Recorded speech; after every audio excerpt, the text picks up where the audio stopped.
নজর রাখবো পরবর্তী সংবাদে। ধর্মনগরের পদ্মপুর থেকে উদ্ধার হয়েছে বিপুল পরিমাণে বার্মিজ সিগারেট। ইতিমধ্যে পুলিশ এবং তার সাথে বিএসএফ এর অভিযান, 199 নম্বর ব্যাটালিয়নের অভিযানে, যৌথ অভিযানে আজকে উদ্ধার হয়েছে বার্মিজ সিগারেট।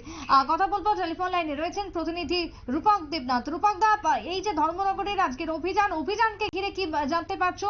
কিভাবে সম্ভব হলো, কিভাবে সাফল্য এলো?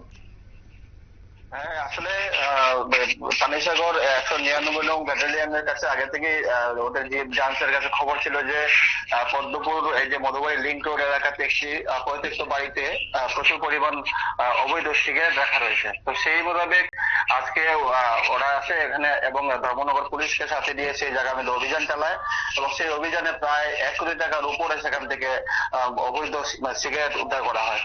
তো সেটা আজকে প্রথমবার না, এই জায়গাতেই গত 1 মাস আগে ধর্মনগর থানার পুলিশ এই বাড়িতেই অভিযান চালিয়েছিল এবং সেখান থেকে প্রায় 3 কোটি টাকার বার্মিজ সিগারেট উদ্ধার করা হয়েছিল। তো এই 1 মাস পরে আজকে আবার সেই এক জায়গাতেই এক ঘরের মধ্যেই প্রচুর পরিমাণ বার্মিজ সিগারেট উদ্ধার করা হয়েছে আজকে। এখনো পর্যন্ত এই ঘটনায় যে বা যারা জড়িত কাউকে কি আটক করা সম্ভব হয়েছে?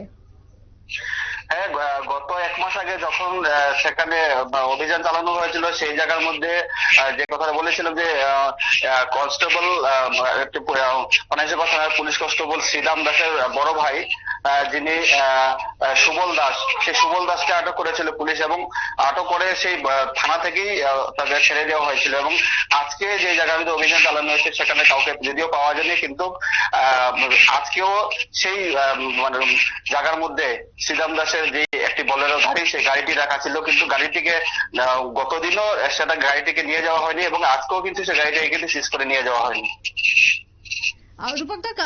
এই অভিযান কি আগামী দিনেও জারি থাকবে? যেভাবে নেশা বাড়ছে, নেশার পাচার চলছে, তাকে রোখার জন্য কি কোনো অভিনব পন্থা গ্রহণ করবে পুলিশ, কি জানাচ্ছে?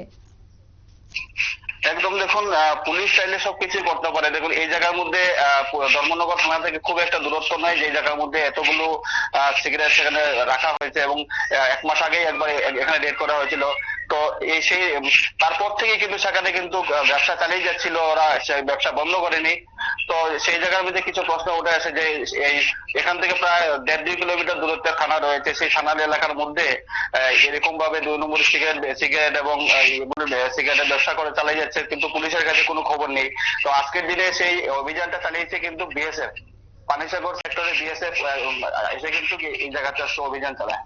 একেবারে তাই। ধন্যবাদ তোমায় রূপক দা। অর্থাৎ বিএসএফ এর 199 নম্বর ব্যাটালিয়ন এবং তার সাথে পুলিশের যৌথ অভিযানে উদ্ধার হয়েছে বার্মিজ সিগারেট। প্রচুর পরিমাণে অবৈধ সিগারেট উদ্ধার। আগামী দিনেও এই অভিযান জারি থাকবে, এমনটাই বক্তব্য ধর্মনগর থেকে। ছোট্ট বিরতির পর ফিরবো, সঙ্গে থাকুন।